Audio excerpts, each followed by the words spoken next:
Hello everyone, I hope you all are very fine. आशा करता हूँ कि आप सभी बहुत अच्छे होंगे और आप सभी लोगों का बहुत बहुत स्वागत है। दोस्तों, आज की इस वीडियो में हम क्लास 10th की जो सप्लीमेंट्री वाली बुक है फुटप्रिंट्स विदाउट फिट, उसका 5th चैप्टर, इस बुक का भी नाम है फुटप्रिंट्स विदाउट फिट और उसके 5वें चैप्टर का भी नाम है फुटप्रिंट्स विदाउट फिट, इसको हम कवर करेंगे। देखिए, लिखा गया है कि can a man become invisible, क्या एक आदमी इनविजिबल हो सकता है, गायब हो सकता है। This is the story of a scientist who discovers how to make himself invisible. ये कहानी है एक साइंटिस्ट की जिसने खोज लिया कि कैसे अपने आप को इनविजिबल किया जाता है। How to make himself invisible. Does he use और मिस यूज़ हिज डिस्कवरी। तो इस कहानी में आपको पता चलेगा कि क्या उसने उस जो डिस्कवरी थी उसको यूज किया या मिस यूज किया। तो बहुत ही आसान सी स्टोरी है और बहुत ही सिंपल लैंग्वेज में लिखी गई है। एक एक लाइन आप देखिएगा, आपको बहुत ही अच्छे से समझ में आएगी।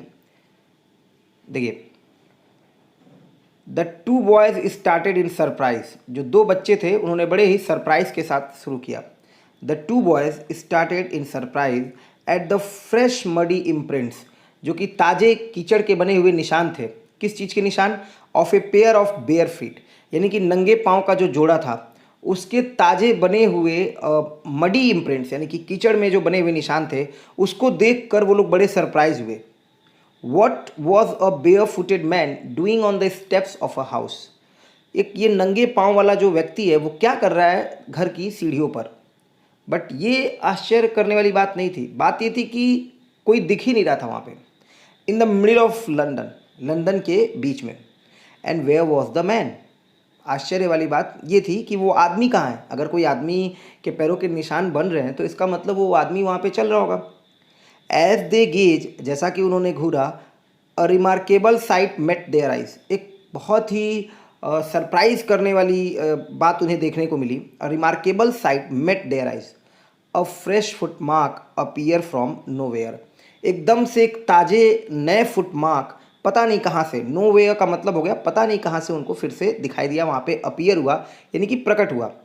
अब अगर पहले से 4-5 फुट मार्क्स थे तो ठीक है, चलो वो आश्चर्य कर रहे थे कि घर की सीढ़ियों पर ये फुट मार्क्स कहाँ से बने हैं। लेकिन अभी उन्हें फिर से सरप्राइज हुआ। दे वर सरप्राइज्ड जब उन्होंने देखा कि नए फुट मार्क भी कहीं से बन गए।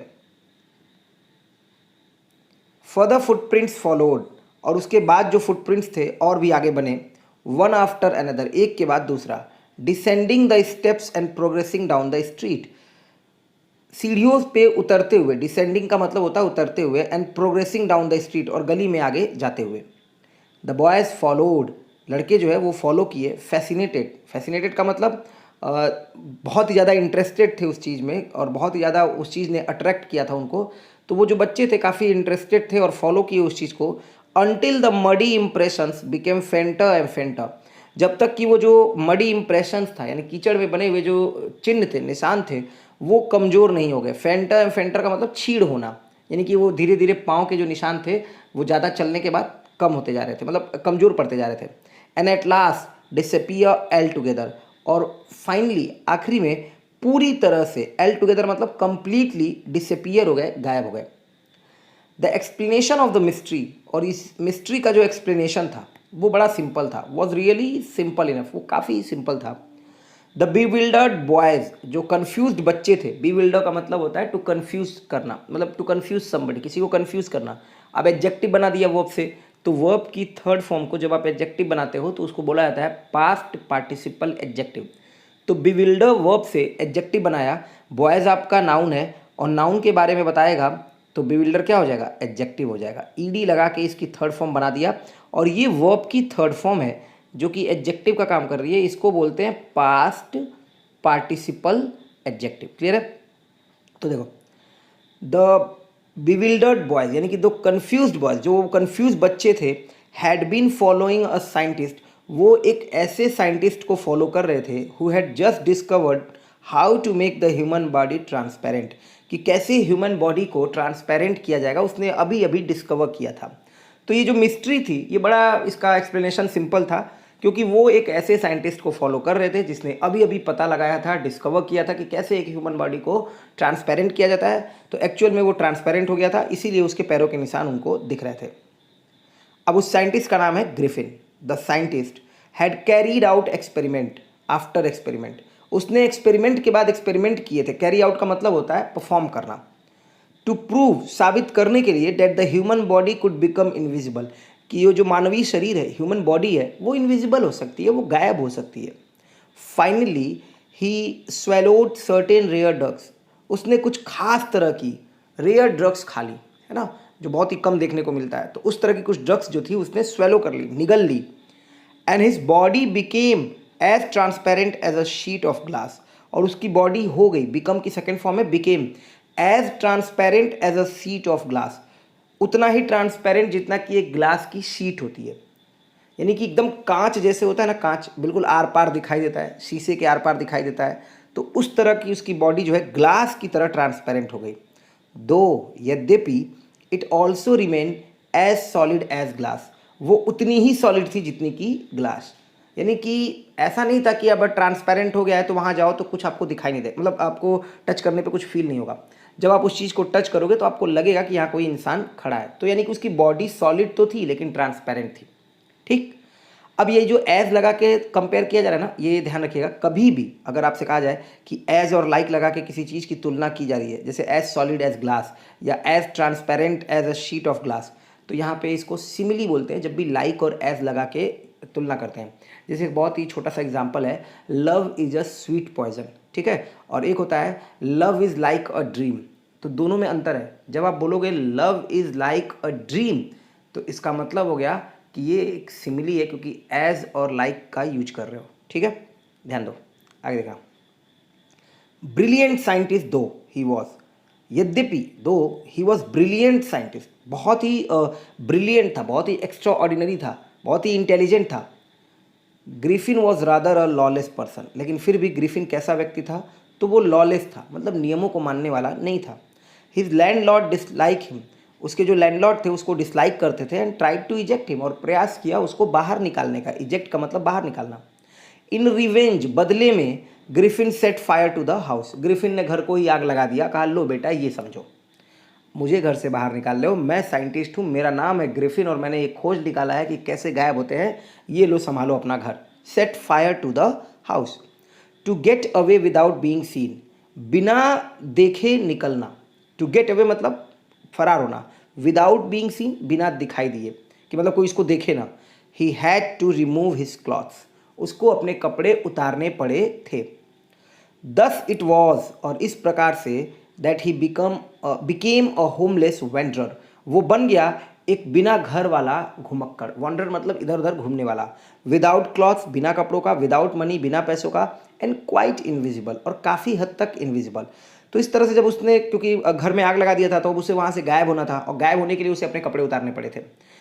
जैसे ही उसने कपड़े उतार दिया वो इनविजिबल हो गया। तो अब इस प्रकार से वो बिना घर का, क्योंकि उसके पास अब घर नहीं था, होमलेस हो चुका था। वॉन्डरर, वॉन्डरर मतलब इधर उधर घूमने वाला, बिना कपड़ों का, बिना पैसों का, और काफ़ी हद तक आप कह सकते हो कि invisible.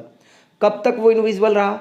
Until he happen to step in some mud, जब तक कि वो किस गलती से, हैपन टू का मतलब हो गया किसी तरीके से कीचड़ में उसने अपने पैर नहीं रख दिए, मिट्टी में, मड में अपने पैर नहीं रख दिए। And left footprints as he walk, और अपने पैरों के निशान छोड़ने लगा जैसे जैसे वो चलता गया।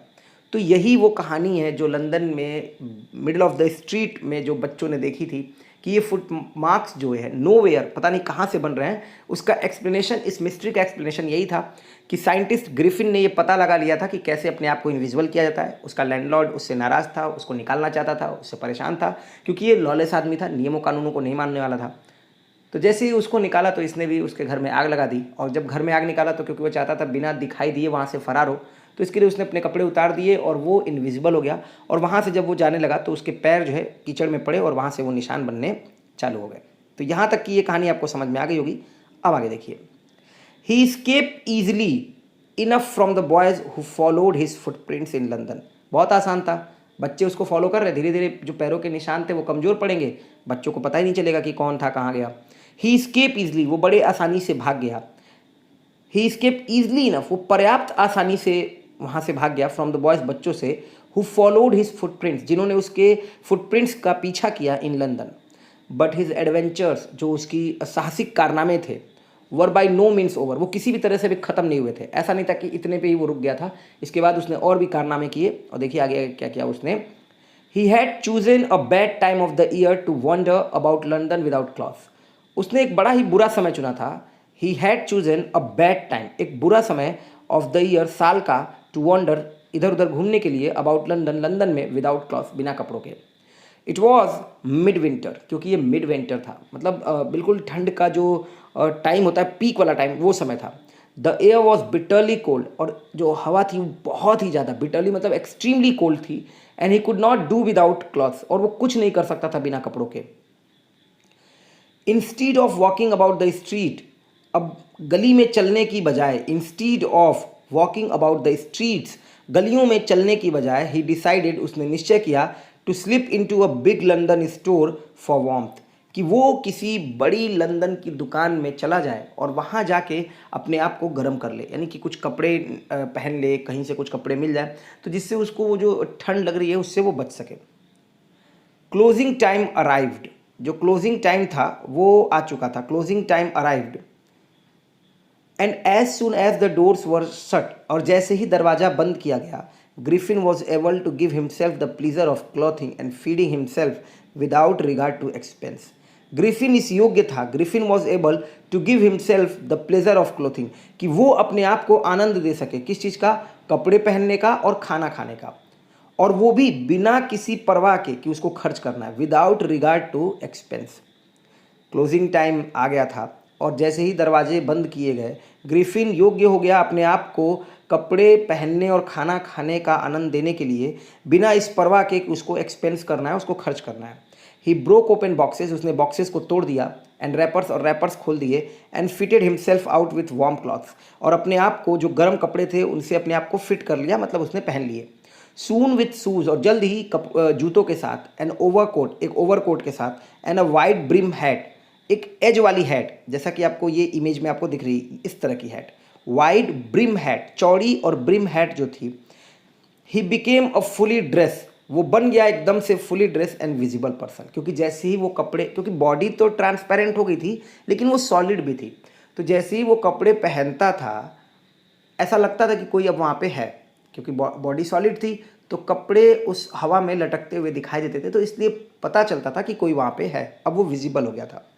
इन the kitchen of the restaurant, और रेस्टोरेंट में जाकर, किचन में, रेस्टोरेंट के किचन में जाकर, ही फाउंड कोल्ड मीट, उसने कोल्ड मीट पाया, कॉफ़ी पाया, and he followed up the meal with sweets and wine, और फिर उसके बाद से उन्हें मिठाइयाँ खाई और वाइन पी, taken from the grocery store, जो कि उसने ग्रॉसरी स्टोर से उठाई थी।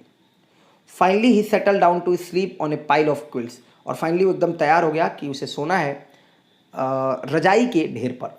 पाइल ऑफ क्विल्स का मतलब रजाइयों के ढेर पर, पाइल का मतलब होता है ढेर। If only Griffin had manage to wake up in good time, यदि केवल ग्रिफिन मैनेज कर लेता, इफ़ ओनली, यदि केवल, ये यहाँ पे कल्पना की जा रही कि यदि केवल Griffin had manage, Griffin manage कर लेता टू वेक अप, कि वो उठ जाए, इन गुड टाइम, अच्छे समय में, मतलब कि समय रहते वो उठ जाए, all might have been well, सब कुछ शायद अच्छा हुआ होता। एज इट वॉज, जैसा कि ये था, he did not wake up until the assistants were already arriving next morning, वो तब तक नहीं उठा, he did not wake up, वो तब तक नहीं उठा जब तक कि अंटिल द असिस्टेंट्स, की जो असिस्टेंट थे, जो साथी थे, वहाँ पे काम करने वाले थे, were already arriving next morning, वो अगली सुबह तक नहीं आ गए। When he saw a couple of them approaching, जब उसने देखा कि कुछ लोग उसकी तरफ क्या कर रहे हैं, when he saw a couple of them approaching, जब उसने देखा कि कुछ लोग उसकी तरफ आ रहे हैं, he panic and began to run, वो घबराया और भागने लगा, began to run. They naturally gave chase, उन्होंने, नेचुरल सी बात थी कि वो उसका पीछा करेंगे, they naturally gave chase. In the end, अंत में, he was able to escape only by quickly taking off his newly found clothes, और फाइनली उसके पास एक ही रास्ता था बचने का, तो he was able to escape, वो भागने के योग्य हो सका और योग्य हो पाया था, only by quickly taking off his newly found clothes, केवल अपने जो नए, जो उसने कपड़े पाए थे उनको उतार कर। सो वंस मोर, एक बार फिर से, he found himself invisible but naked in the chill January air, लेकिन फिर भी क्या, बिना कपड़ों के, नेकेड मतलब बिना कपड़ों के, इन चिल जनवरी एयर, जनवरी की कड़कड़ाती उस ठंड में। अब इस बार इसने दूसरा आइडिया लगाया। This time he decided to try the stock of a theatrical company in the hope of finding not only clothes but also something that would hide the empty space above his shoulders. इस बार उसने निश्चय किया, this time he decided to try the stock of a theatrical company. देखो theatre होता है, उसी से बना है थिएट्रिकल, मतलब जो थिएटर में चीज़ें यूज होती हैं, जैसे कि नाटक में या मंच पे जो चीज़ें यूज होती हैं, तो उस कंपनी में जाकर वहाँ के ढेर से वो सामान कुछ उठाएगा, इन होप, इस उम्मीद में कि वो न केवल कपड़े पाएगा बल्कि कुछ ऐसी भी चीज़ें उठा लेगा जो उसके शोल्डर्स के ऊपर की जो एम्प्टी स्पेस रह जाती हैं उसको भी ढक देंगी। हो सकता है वहाँ पे जोकर वाली मूछें हों, नाक हों, या फिर ग्लासेस हों, स्पेक्टेकल्स हों, चश्मे हों, वो सब चीज़ें उसको वहाँ पे मिल जाएगी। शिवरिंग विथ कोल्ड, ठंड से कांपते हुए, ही हरीड, वो एकदम से भागा, to Drury Lane, the centre of theatre world, जो कि डरी लेन इंग्लैंड में है, और ये कहा जाता है कि ये सेंटर है थिएटर वर्ल्ड का, एक जगह है डरी लेन, तो वहाँ पे वो पहुँचा ताकि जो रंगमंच की जो चीज़ें हैं, जो थिएटर की चीज़ें हैं, वो उसको मिल सकें। ही सून फाउंड अ सुटेबल शॉप, और बहुत ही जल्दी उससे एक उपयुक्त दुकान मिल गई। ही मेड हिज वे, उसने अपना रास्ता बनाया, इनविजिबल, बिल्कुल गायब होते हुए, अप स्टेयर्स, ऊपर गया, came out a little letter, और थोड़ी ही देर बाद बाहर आया, wearing bandages round the forehead, round his forehead, bandages पहन लिए थे उसने अपने फोरहेड के चारों तरफ, डार्क ग्लासेस, और डार्क चश्मे जो है उसने लगा लिए थे, फॉल्स नोज, नकली नाक, big busy side whiskers, whiskers मतलब होता है मूछे, तो बड़ी बड़ी जो दोनों तरफ से मूछे जो है वीरप्पन टाइप की, उस तरह की बड़ी बड़ी साइड विस्कर्स वाली मूछे उसने लगा ली, एंड अ लार्ज हैट, और एक बड़ी सी hat, to escape without being seen, क्योंकि अब जैसे ही इसने सब पहन लिया, उसे अभी तक क्या होता था कि शोल्डर के ऊपर की चीज़ें, अभी भी जब वो हैट पहनता था तो चेहरा वाला हिस्सा जो था उसका ट्रांसपेरेंट हो जाता था, तो ऐसा लगता था कि हवा में कोई आदमी खड़ा तो है बट उसका सर नहीं दिख रहा है। तो इस बार उसने क्या किया, ये थिएटरिकल कंपनी से जाकर उसने वहाँ से अपने चेहरे को भी कवर करने के लिए बैंडेज लगा लिए, बैंडेज लगा लिए, तो अब चेहरा उसका विजिबल हो गया, लेकिन हाँ चेहरा नहीं दिखाई दे रहा था, ऐसा लग रहा था कि कोई चेहरा वहाँ पे है। उस पर उसने चश्मे पहन लिए, बड़ी बड़ी मूछें लगा ली, और एक लार्ज हैट लगा ली।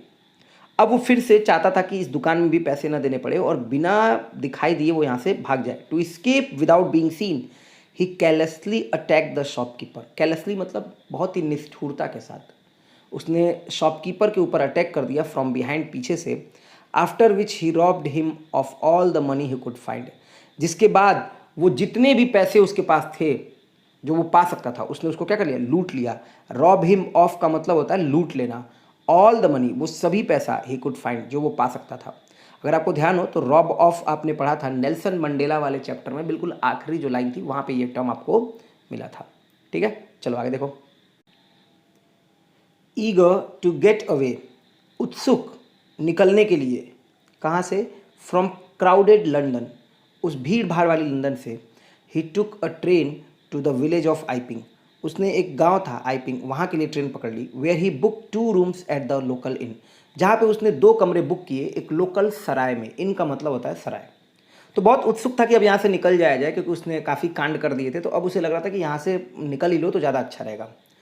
The arrival of a stranger, एक अजनबी की जो अराइवल थी, एट एन इन, उस सराय में, इन विंटर, वो भी ठंड में, was in any case N unusual event, किसी भी प्रकार से, किसी भी मामले में ये बड़ा अजीब था कि ठंड के टाइम में वहाँ पे कोई भी स्ट्रेंजर नहीं आता था, कोई भी अजनबी नहीं आता था, कोई यात्री नहीं आता था, कोई घूमने वाला नहीं आता था। तो ये देखकर बड़ा ही अजीब लगा वहाँ के लोगों को।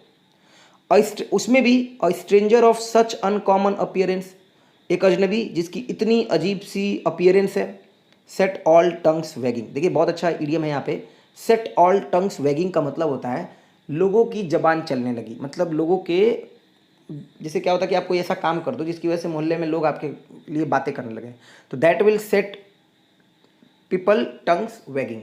तो इसका मतलब होता है कि लोगों की जबान चलने लगी, यानी कि लोग आपके बारे में बात करने लगे।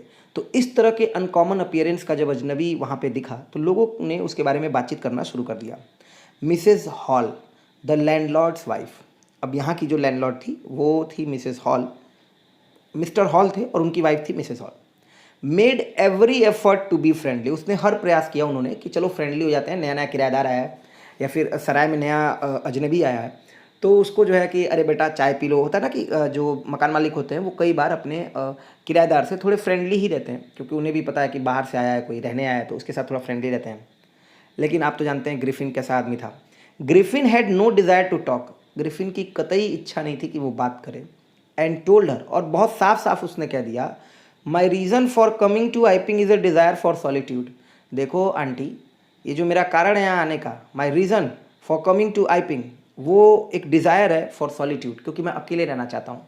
सॉलिट्यूड की डिज़ायर है, यानी कि मैं अकेले रहने की जो इच्छा है उसकी वजह से मैं यहाँ आया हूँ। I do not wish to be disturb, मैं नहीं चाहता, I do not wish to be disturb, कि मुझे डिस्टर्ब किया जाए इन माई वर्क, मेरे काम में। बिसाइड्स, इसके अलावा, ध्यान रखना, बिसाइड्स का मतलब होता है इसके अलावा। An accident has affected my face, एक एक्सीडेंट ने मेरे चेहरे को बिगाड़ दिया है, प्रभावित कर दिया है। तो ध्यान रखिएगा, बिल्कुल मेरे काम के बीच में टांग मत अड़ाइएगा कि बेटा चाय पी लो, बेटा किराया नहीं जमा है, जो भी है सब आप ध्यान रखिएगा। Satisfied that her guest was an eccentric scientist, एकदम से सेटिस्फाइड होते हुए कि जो उनका गेस्ट है वो एक थोड़ा अजनबी साइंटिस्ट, पागल साइंटिस्ट है। इसेंट्रिक का मतलब होता है सनकी, तो वो सनकी साइंटिस्ट है। And in view of the fact, और ध्यान में रखते हुए, इन व्यू ऑफ का मतलब होता है ध्यान में रखते हुए, इस फैक्ट को, इस तथ्य को, that he had paid her in advance, कि उसने मिसेज हॉल को एडवांस में ही पे कर दिया था, ग्रिफिन ने। Mrs Hall was prepare to excuse his strange habits and irritable temper. Mrs Hall तैयार हो गई थी कि वो अब इस चीज़ को एक्सक्यूज़ कर देंगी, इस चीज़ को जाने देंगी, जो उसकी अजीब आदतें हैं और एकदम से जो उसकी गुस्सा होने वाली बात है, इरिटेबल टेम्पर, है ना। तो अब उसको वो जाने देंगी, ठीक है कोई बात नहीं, क्योंकि उसने किराया पहले ही पे कर दिया है और थोड़ा पागल भी है, इसेंट्रिक भी है। But the stolen money did not last long, लेकिन वो जो चोरी किया हुआ पैसा था वो बहुत लंबे समय तक नहीं चला। And presently Griffin had to admit that he had no more ready cash, और इस समय ग्रिफिन को एडमिट करना पड़ा था कि उसके पास कोई और पैसा नहीं है, कैश में पैसा नहीं है। ही प्रिटेंडेड, उसने बहाना किया, प्रिटेंड का मतलब होता है बहाना करना। हाउएवर, फिर भी, ही प्रिटेंडेड, उसने बहाना किया, that he was expecting a cheque to arrive at any moment, कि वो उम्मीद कर रहा है कि कभी भी किसी भी पल एक चेक जो है उसके लिए आ सकता है। शॉर्टली आफ्टरवर्ड्स, और उसके कुछ ही समय बाद, अ क्यूरियस एपिसोड अकर्ड, एक अजीब तरह की घटना घटित हुई।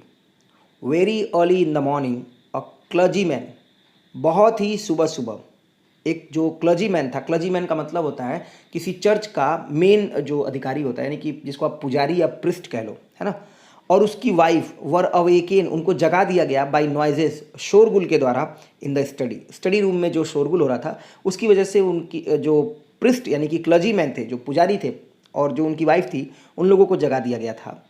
क्रीपिंग डाउन स्टेयर्स, बिल्कुल रेंगते हुए वो नीचे आए। दे heard the chink of money being taken from the clergyman desk, उन्होंने सुना, heard the chink of money, chink of money का मतलब क्या होता है, पैसों की खनखनाहट, कि उसको निकाला जा रहा था from the clergyman desk, clergyman के डेस्क से, उनको ये आवाज़ सुनाई दी। विदाउट मेकिंग एनी नॉइज, बिना कोई शोरगुल किए, and with a poker grasp firmly, poker क्या है, कोयले को हटाने उठाने के लिए एक लोहे की, मेटल की, आप समझ लो कि एक इक्विपमेंट होता है, बहुत ही नुकीला होता है, तो वो उन्होंने पकड़ लिया। विथ अ पोकर ग्रैस्प, पकड़ लिया, फॉर्मली, बहुत मजबूती के साथ, इन हिज हैंड, अपने हाथ में, बिना आवाज़ किए। जब उनको लगा कि उनके डेस्क में से पैसा निकाला जा रहा है, क्योंकि चिंक ऑफ मनी उन्हें सुनाई दिया, पैसों के खनकने की आवाज़, तो उन्होंने बिना आवाज़ किए एक पोकर पकड़ लिया। ग्रैस्प मतलब पकड़ना, फॉर्मली मतलब बहुत मजबूती के साथ, इन हिज हैंड, अपने हाथ में। The clergyman flung open the door, clergyman ने एकदम से दरवाज़ा खोल दिया। फ्लंग ओपन द डोर का मतलब एकदम से दरवाज़ा खोल दिया, और चिल्लाया, सरेंडर, अपने आप को हवाले कर दो हमारे, जो भी हो तुम, चोर, mister thief. Then to his amazement, लेकिन बड़ा वो सरप्राइज हुए, बड़ा शॉक हुए, जब उन्होंने रियलाइज़ किया, ही रियलाइज, उन्हें पता चला, that the room appear to be empty, कि रूम तो बिल्कुल खाली लग रहा है, रूम प्रतीत हुआ कि रूम एकदम एम्प्टी है, रूम में कोई है नहीं। He and his wife look under the desk, वो और जो उनकी वाइफ थी उन्होंने डेस्क के अंदर देखा, नीचे देखा, एंड बिहाइंड द कर्टन्स, और पर्दे के भी पीछे देखा, and even of the chimney, और यहाँ तक कि चिमनी के भी ऊपर देखा। There was not a sign of anybody, एक व्यक्ति का भी कोई निशान नहीं था। Yet the desk had been open, फिर भी डेस्क को खोला गया था। And the housekeeping money was missing, और जो घर का पैसा वहाँ रखा हुआ था वो वहाँ से मिस कर रहा था। एक्स्ट्रा ऑर्डिनरी अफेयर, बड़ी अजीब बात है।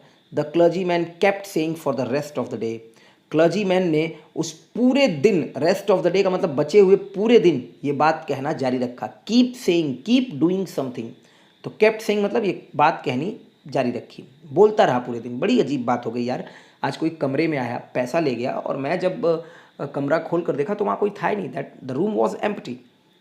But it was not as extraordinary as the behavior of Mrs. Hall's furniture a little later that morning। लेकिन ये इतना एक्स्ट्राऑर्डिनरी नहीं था, ये इतना अजीब नहीं था जितना कि मिसेस हॉल के फर्नीचर का बिहेवियर उसी सुबह थोड़े समय बाद, यानी कि थोड़े समय बाद मिसेस हॉल के साथ भी एक घटना घटित हुई। उनके जो फर्नीचर थे उनका व्यवहार कुछ अजीब हो गया। अब क्या हुआ देखो। The landlord and his wife were up very early. वो बड़ी जल्दी उठ गए थे उस दिन सुबह। एंड वर सरप्राइज, और वो बड़े सरप्राइज थे to see the scientist door wide open. ये देखते हुए कि जो साइंटिस्ट का दरवाज़ा है वो खुला हुआ था। Usually it was shut and locked. आमतौर पर वो बंद रहता था और लॉक रहता था। And he was furious if anyone entered his room. और जो ग्रिफिन था वो गुस्सा आ जाता था। फ्यूरियस मतलब बहुत ही गुस्से में होना। If anyone entered his room, यदि कोई भी उसके कमरे में प्रवेश करता था। The opportunity seem too good to be miss. ये जो मौका था, ये प्रतीत हुआ इतना अच्छा कि इसको मिस ना किया जा सके। याद रखिए, he is too weak to walk. वह इतना कमज़ोर है कि वो चल नहीं सकता। वही वाला स्ट्रक्चर है, too good to be miss, passive बना दिया गया यहाँ पे। इतना अच्छा कि उसको मिस नहीं किया जा सकता। The opportunity seemed too good to be miss. Opportunity was so good that it can't be miss. ये आप इसको पूरा ओपन करोगे तो ऐसे लिखोगे। They peep round the door. वो दरवाजे के अंदर झांके। सॉ नो बडी, और किसी को नहीं देखा। डिसाइडेड टू इन्वेस्टिगेट, और उन्होंने निश्चय किया कि अब हम क्या करेंगे, इस मामले की छानबीन करेंगे। जो बेड क्लॉथ थे, यानी कि जो चद्दर थे, वर कोल्ड, वो ठंडे थे। Showing that scientist must have been up for some time. ये दिखा रहा था कि ये साइंटिस्ट था वो बिस्तर पे काफ़ी टाइम से नहीं था, क्योंकि अगर बिस्तर ठंडे थे ठंड के टाइम पे तो इसका मतलब उस बिस्तर पे काफ़ी टाइम से कोई बैठा नहीं था। एंड द स्ट्रेंजर स्टिल, और जो अजनबी था अभी भी, the clothes and bandages that he always वोर लाइंग अबाउट द रूम। जो वो कपड़े और बैंडेजेस वो पहनता था वो वहीं पे पड़े हुए थे। लाइंग मतलब पड़े हुए थे अबाउट द रूम, उसी कमरे में। ऑल ऑफ ए सडन, और अचानक से। ऑल ऑफ ए सडन का मतलब अचानक से। Mrs Hall heard a sniff close to the ear. Mrs Hall ने स्निफिंग की आवाज़ सुनी अपने कानों के पास। स्निफ का मतलब होता है जब आप नाक से थोड़ी गहरी सांस लेते हो, जो कि वो सुनाई दे। अ मोमेंट लेटर, और फिर कुछ ही पल बाद, the hat on the bed post. Bed post क्या होता है, अगर आपने बेड पे देखा हो तो चार कोने पे चार खंबे बने होते हैं ऐसे, ठीक है। तो उसी पे अगर आप कुछ टांग दो, कभी बार कभी शर्ट टांग दो, कुछ टांग दो, तो उसी बेड पोस्ट पे एक खंबे पे आप समझ लो, जब पलंग होता है तो उस पर एक हैट टंगी हुई थी ग्रिफिन की। अ मोमेंट लेटर, कुछ ही पल बाद, the hat on the bedpost leap up. Leap मतलब होता है छलांग मारना। उसने छलांग मारी। And dash itself into her face. Dash का मतलब बड़ी तेजी से, अपने आप को लेकर आई उनके चेहरे पर, मिसेस हॉल के चेहरे की तरफ। Then the bedroom chair became alive, और उसके बाद से जो बेडरूम की कुर्सियाँ थी वो अलाइव हो गई, जिंदा हो गई। Springing into the air, हवा में कूदते हुए, उछलते हुए, it charge straight at her, इसने एकदम सीधे उनके ऊपर आक्रमण किया। लेग्स फॉरमोस्ट, और ख़ास तौर पे कुर्सियों के जो पैर थे उन्होंने, लेग्स फॉरमोस्ट का मतलब खास तौर पे जो कुर्सियों के पैर थे उन्होंने उनके ऊपर अटैक किया। As she and her husband turn away in terror, जैसा कि वे और उनके जो पति थे वो मुड़े उस डर में, टेरर में। The extra ordinary chair push them both out of the room, वो जो एक्स्ट्रा ऑर्डिनरी चेयर था जो अजीब अजीब हरकतें कर रहा था, उसने उन दोनों को बाहर धकेल दिया। Push them both out of the room and then appear to slam and lock the door after them, और उसके बाद ऐसा प्रतीत हुआ कि उसने एकदम से दरवाजे को धकेला और लॉक कर दिया उनके बाद। तो इस तरह से ये दो बातें जो थी वहाँ पे घटित हुई थी। एक तो जो क्लर्जीमैन के यहाँ चोरी हुई थी, but that was not as extraordinary as the behaviour of Mrs Hall's furniture, जितना कि मिसेस हॉल के फर्नीचर का जो बिहेवियर था that morning a little letter, उस सुबह थोड़े समय बाद। और वहाँ पे क्या हुआ था, यही हुआ था कि जब मिसेस हॉल ने देखा कि ऊपर ग्रिफिन नहीं है तो वो उसके कमरे में चली गई, क्योंकि यूजुअली ग्रिफिन जब होता था तो दरवाज़ा लॉक होता था, वो किसी को आने नहीं देता था। जब भी कोई आता था ही बिकेम फ्यूरियस, वो फ्यूरियस हो जाता था। अब उन्होंने इन्वेस्टिगेट करने का सोचा, लेकिन हुआ कुछ उल्टा, क्योंकि ग्रिफिन अचानक से शायद कमरे में आ गया होगा। अभी तो वो दिखाई नहीं दे रहा था क्योंकि उसने कपड़े नहीं पहन रखे थे, इनविजिबल था। तो उसने पहले अपनी हैट उठा के उनके ऊपर मार दी, फिर वो कुर्सी उठा के उसने उनको मारा, और फिर कमरे से बाहर निकाल दिया और दरवाजे को बंद कर दिया। Mrs hall almost fell down the stairs in hysterics. Hysterics मतलब होता है जब आप इमोशन को कंट्रोल ना कर पाओ, चाहे वो रोने वाले हो, चाहे वो हंसने वाले हो, चाहे बहुत ज़्यादा गुस्सा हो, चाहे बहुत ज़्यादा आप घबराए हुए हो, तो मिसेस हॉल जो थी उस टाइम पे, आप सिचुएशन समझ सकते हो कितनी डरी हुई होंगी। उस डर में वो सीढ़ियों पे लगभग गिर गई, fell down, almost fell down मतलब लगभग गिर गई।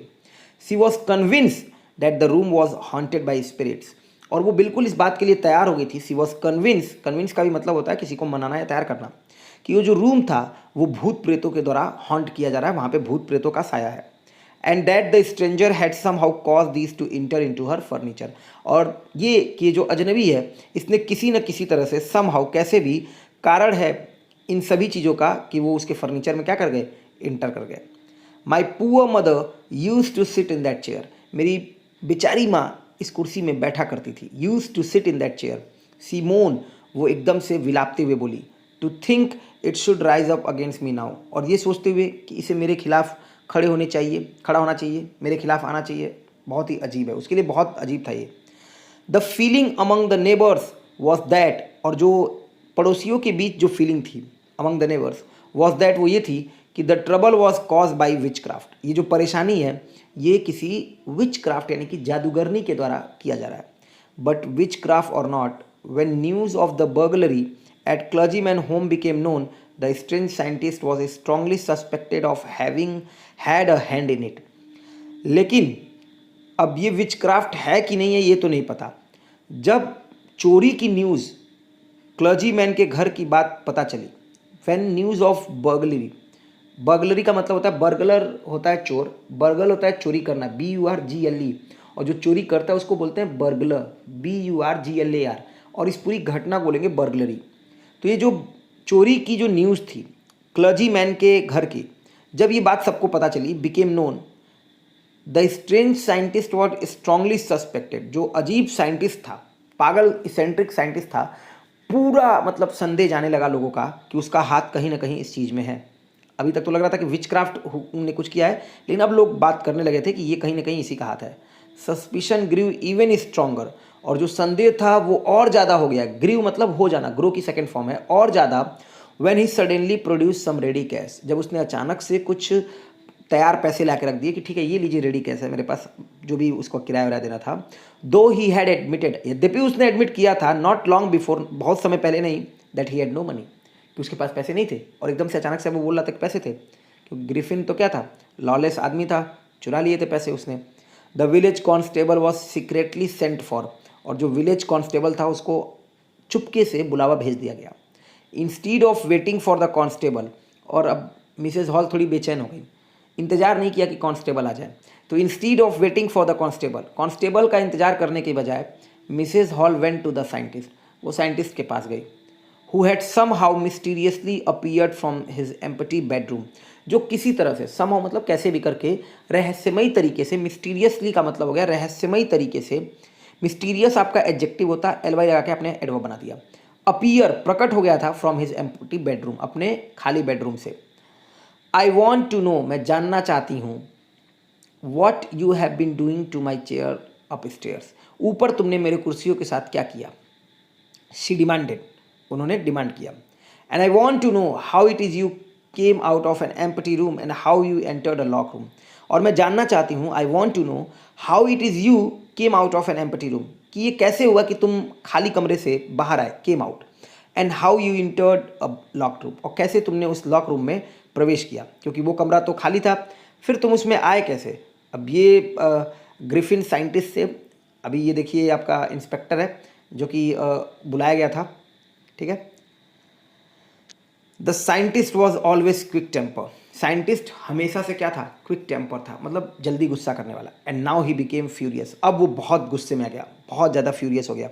You don't understand who and what I am, तुम नहीं जानती मिसेज हॉल मैं कौन हूँ और मैं क्या हूँ। Who and what I am, he shouted, वो चिल्लाया। वेरी वेल, ठीक है, आई विल शो यू, मैं तुम्हें दिखाता हूँ, देखो अब तुम्हें दिखाता हूँ। Suddenly he threw off bandages, whiskers, spectacles and even nose, अचानक से उसने अपने बैंडेजेस फेंक दिए, अपनी मूछें हटा दी, चश्मा हटा दिया, और यहाँ तक कि अपनी नाक। It took him only a minute to do this, और केवल 1 मिनट लगा उसको ऐसा करने में। द हॉरिफाइड पीपल, घबराए हुए लोग, इन द बार, वहाँ जो बार में, इन में जो बार था वहाँ पे जो लोग थे, घबराए हुए लोग थे, found themselves staring at a headless man, उन्होंने अपने आप को पाया कि वो एक ऐसे व्यक्ति को घूर रहे थे, स्टेयर कर रहे थे जिसका सर ही नहीं है। देखिए कुछ इस तरह का सीन बन गया था यहाँ पे, ठीक है, ये आपको दिख रहा है, ये उसने बैंडेज उतार दिए, चश्मे उतार दिए, तो अब उनको लग रहा था कि यहाँ पे है कौन, यहाँ तो कोई है ही नहीं, बिना सर वाले आदमी को हम घूर रहे हैं।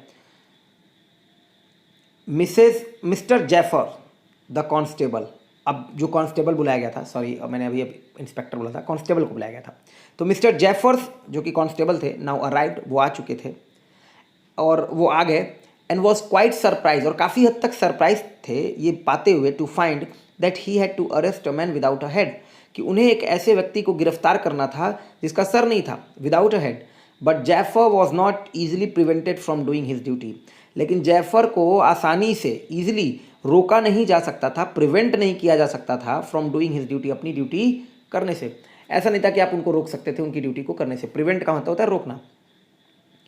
If a magistrates warrant ordered a person arrest, यदि किसी मजिस्ट्रेट का ऑर्डर है, if a magistrates warrant ordered, जिसमें आदेश किया गया है एक व्यक्ति की गिरफ्तारी की, then that person had to be arrested, तब उस व्यक्ति को गिरफ्तार होना ही होगा। Then that person had to be arrested with or without his head, चाहे उसका सर हो चाहे ना हो। यानी कि यहाँ पे ये पता चल रहा है बात कि मिस्टर जैफर जो है वो काफ़ी निहायत ही ईमानदार और बहुत ही ऑनेस्ट कांस्टेबल हैं, और एक बार उन्होंने जो काम करने के लिए ठान लिया तो वो काम करके ही रहते हैं। There followed a remarkable scene as the policeman tried to get hold of a man who was becoming more and more invisible as he threw off one garment after another. अब ग्रिफिन ने क्या किया, कहा ठीक है बेटा पकड़ लो मुझे, अब पकड़ सकते हो, तो एक एक करके अपने गारमेंट जो थे, अपने जो कपड़े थे उसने उतारने शुरू कर दिए, और जैसे जैसे वो कपड़ा उतारता जाता था वो ट्रांसपेरेंट हो जाता था। There followed a remarkable scene, और वहीं पे फिर एक और बहुत ही अजीब सा सीन हुआ, एज जैसा कि द पुलिसमैन, जो वो पुलिसमैन था, ट्राइड, उसने प्रयास किया to get hold of a man, कि वो पकड़ ले एक ऐसे व्यक्ति को who was becoming more and more invisible, जो कि ज़्यादा से ज़्यादा इनविजिबल होता जा रहा था, as he threw off one garment after another, जैसा कि वो एक कपड़े के बाद दूसरा कपड़ा अपना उतारता जा रहा था। Finally a shirt flew into the air, और फाइनली एक शर्ट जो है हवा में उछली, and the constable found himself struggling with someone he could not see, और तब कांस्टेबल ने अपने आप को पाया, फाउंड हिमसेल्फ, फाइंड की सेकंड फॉर्म है फाउंड, कि वो संघर्ष कर रहा था एक ऐसे व्यक्ति के साथ जिसको वो देख नहीं सकता था, he could not see at all, किसी भी तरीके से। Some people tried to help him, कुछ लोगों ने उसकी मदद करने की कोशिश की, some people tried to help him but found themselves hit by blows that seem to come from nowhere, लेकिन उन्होंने भी अपने आप को पाया, जो लोग भी उसकी मदद करने चाह रहे थे, कि उन्हें ब्लो मिल रहे थे, हिट बाय ब्लोज यानी कि घूंसे मिल रहे थे, दैट सीम जो प्रतीत हुआ टू कम फ्रॉम नोवेयर, कि पता नहीं वो कहाँ से आ रहे थे, क्योंकि ग्रिफिन इनविजिबल हो गया था, उसने कहा ये लो, और घूंसे पे घूंसे देना चालू कर दिया जो भी उस कांस्टेबल की मदद करना चाह रहा था। इन द एंड, और ये जो ईमानदार जाफर थे, जो कि जिन्होंने तय किया था कि अगर पकड़ना है तो फिर मुझे पकड़ना है किसी को, इन the and Jaffer was knocked unconscious, मार मार के बेहोश कर दिया उसे ग्रिफिन ने। जाफर वॉज नॉक्ड अनकॉन्शियस, बेहोश हो गया, as he made a last attempt to hold on to the unseen scientist, जैसा कि उसने अपना आखिरी प्रयास किया, लेकिन आखिरी दम तक लड़ता रहा वो, टू होल्ड ऑन, कि वो पकड़ सके, to the unseen scientist. There were nervous excited cries of hold him, और वहाँ पे कुछ नर्वस और एक्साइटेड चिल्लाहट थी, पकड़ो पकड़ो उसको, but this was easier said than done, लेकिन ये कहने से करना आसान था, this was easier said than done, but this was easier said than done, लेकिन ये कहने से करना आसान था। Griffin had shaken himself free, Griffin ने अपने आप को छुड़ा लिया था, shaken himself free, and no one knew, और कोई नहीं जानता था, where to lay hands on him, कि कहाँ पे हाथ रखा जाए उसको पकड़ने के लिए, where to lay hands on him, कि उसके ऊपर कहाँ हाथ रखा जाए। ये जो कहानी थी, इसके जो राइटर हैं वो हैं H.G. वेल्स, बहुत ही अच्छी शॉर्ट स्टोरी थी। आई होप कि आपको ये पसंद आई होगी, आपने बहुत सारे स्ट्रक्चर, बहुत सारे सेंटेंस और बहुत अच्छे अच्छे वर्ड भी सीखे होंगे। कहानी अगर अच्छी लगी हो तो वीडियो को शेयर कर दीजिएगा। आज के लिए इतना ही है, नेक्स्ट सेशन में फिर मिलेंगे, तब तक के लिए अपना ध्यान रखिएगा। आप सभी लोगों को बहुत बहुत धन्यवाद, थैंक यू।